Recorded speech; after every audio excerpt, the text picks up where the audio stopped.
Alright, once again, welcome back to the Entertainment Hour. I'm your host, DJ Countryman.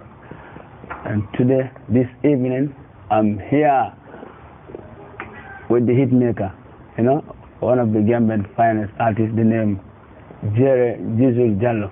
The next big thing, finally, and me versus me. Yeah, my bro. Jizzle, welcome to LSTV. Thank you so much, bro. Big up yourself. Big up the whole crew, the whole family. It's your boy Jizzle, no other. Your boy Scorpion. Big up my brother. It's a pleasure to have you here, man. Same way, bro. Happy to be here. Before we go further, I know most people know who's Jizzle. Yeah. They've been following me for a while, but maybe the new people watching your life don't know who's Jizzle. I would just like a short biography from Jizzle. Yeah, I go by the name Jere Jallo. I'm from Bakau, born and raised.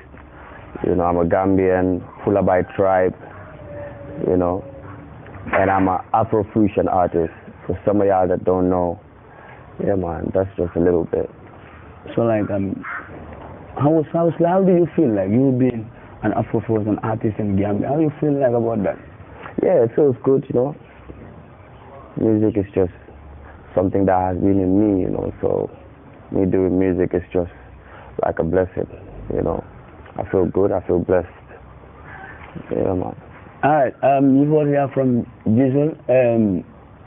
As I said, he makes different. He's a man of the year, next big thing. He said, Gambia final, I'm here. And now he have a big album that is making big wave in the world. Not only Gambia, but I mean the world. Me versus me. But before we take me versus me, we'll just take some things from his past that he's been doing in the music industry. Because sometimes they'll have a country that but Jizzle have advantage. He's not full account for that. But coming to you, next big thing concert. You break records on that. Yeah, man. How do you feel like Jizzle coming to Pension at that time? Fans come from different parts of the places. How do you feel? Yeah, next big thing was like a stepping stone, because at that time, I can say I was up and coming, I was just starting. At that time, I felt that was the beginning of my career because then I was making waves. Everyone was talking about my sounds, and I had hit songs here and there. So when we had the next big thing concert, it got me shocked because I wasn't expecting we was gonna fill up Benjamin up to the capacity, wherein even inside and outside the premises was blocked. That was the first time that kind of show was being hosted in Benjamin Hall, which was a great feeling. So from then I knew, now there's no other way. So I knew the future was gonna be bright, and I knew there's a lot more coming on me on my way than just what happened. What happened? Yeah. And at that point in time, maybe the very first day come to your mind, okay, Jer, you're coming up from that time, I didn't tell me as someone coming up because you already make a hit that was playing everywhere, radios and clubs and other stuff. But the first day, it come to your mind, I have to do a show at Pension. How do you feel? In a sense, no, why not I go to Alliance? But how do you feel? Okay, Pension. At that time, you all know how Gambian music was before. Yeah. But you had decided, okay, I'm going to Pension. How do you feel in mind? Yeah, I actually not Alliance Franco Kele back in 2013. Yeah, I did my first show in Alliance 2013. So Benjamin Hall was at that time was the venue when it comes to big shows, like by Babu, last Ala Shoke, Jalen Nobles, everyone, almost everybody that was on top did a show in Benjamin. So me not doing a show at Benjamin, I was like, why not? Well, I can do it. I can also do it. What if it's going to be enough? Me and the team I put together, and we came up with the name, the next big thing, and I dropped Blast at Blast at that point in time, so you believe okay, you are the next big thing. Here. You have the belief. I had that belief. And I did a show for it because I felt I was the next big thing, and that show was to prove myself that I was the next big thing, and more being and that alone is enough proof, at that time.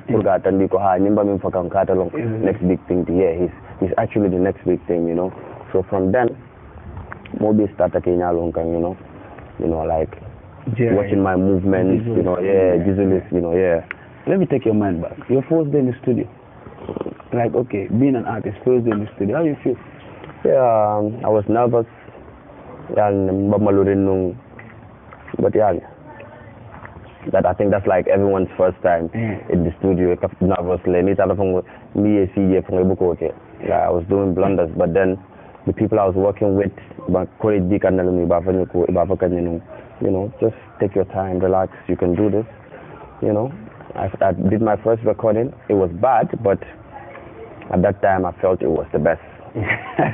So yeah, it was just nice. Because I could remember earlier on around 2013, 12, there was a show in Jakarta. It was a day from SOS, and you come there like coming that time. I say, yo Ben, that is almost all the choice.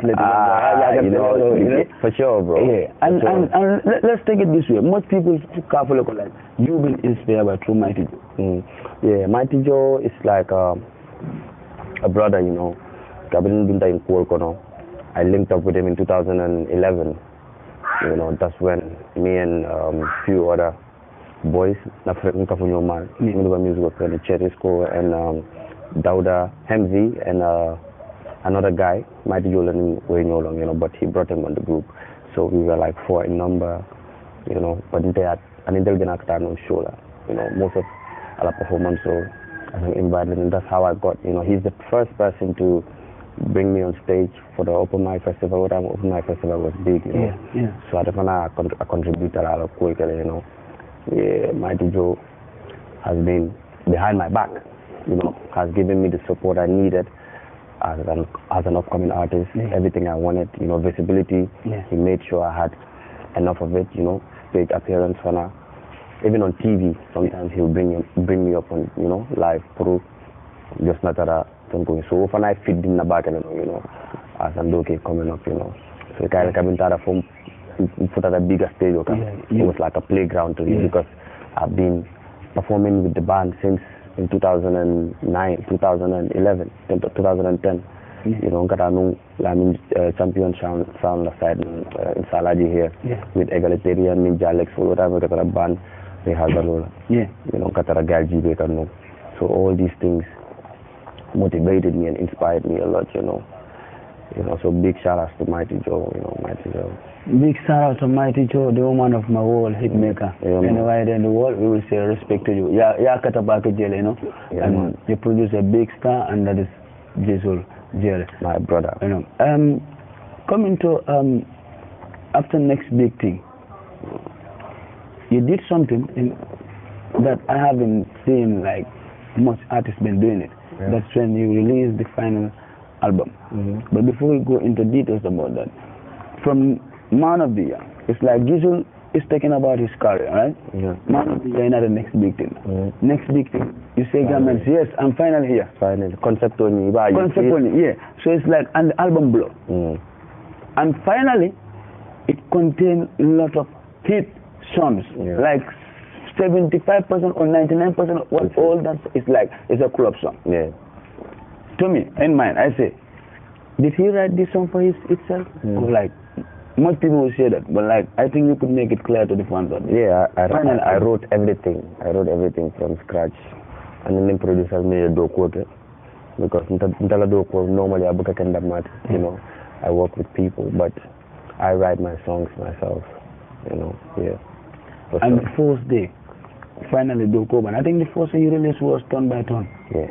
Right? Turn by Turn is in the final album. It's in the final. It's one of the biggest songs, even still, it's one of my biggest songs. And then a song that I like very far, very, very far. Why you name the album Finally? Because that was it element. Finally. Then from Countryman you choose to go to the stadium. And at that time I was, pace. Now what at the going in I was following the pace where Cool bit I nyam I think I can present ka wala nyam on Man of the Year, because at that time I had the biggest song in the country, 2015, which was Man of the Year. So at that point I felt like I was the Man of the Year. So I felt like, I'm the next big thing now. No more the Man of the Year. So from there, finally, it goes. So finally, we're still in finally. Like, when you make the final album, like, it played alliance to Benjamin. In a sense, instead of you go back to Benjamin again, you decided with your team, you go like, okay, I'm going to the stadium. And at that point in time, Mobian, like, how Gambian music was like going to the stadium. Like, okay, an artist like you, releasing a whole album, most people don't believe. Like, okay, he's doing the album, but he's going to the stadium, but no, Jeremiah Nyakata stadium. Like, how that influence you? Well, it just keeps me going. Life is all about challenge. On Bulldogs, they calculate as a challenge. Even when I was deciding to go to the stadium, I had the mind, I had two minds. I'm like, should I really do this? Should I not? But then I have so much confidence in myself. So the confident won. I told my team, we're going to go to the stadium this year. I even published it before we even booked it because I wanted it done. So I knew I was going to do it. And then the same thing happened. I worked hard. And the result was clear, and the result was good. I was happy. It changed my life, I can say, in some ways, yeah, man. And in the final album, you have two international artists, Samba Puzi and the other guy, BMJ and Deep. And BMJ. And Hakim. So how did the link come between you and Deep? Yeah, Deep, I knew him after Man of the Year got big, That was in 2015 through a producer.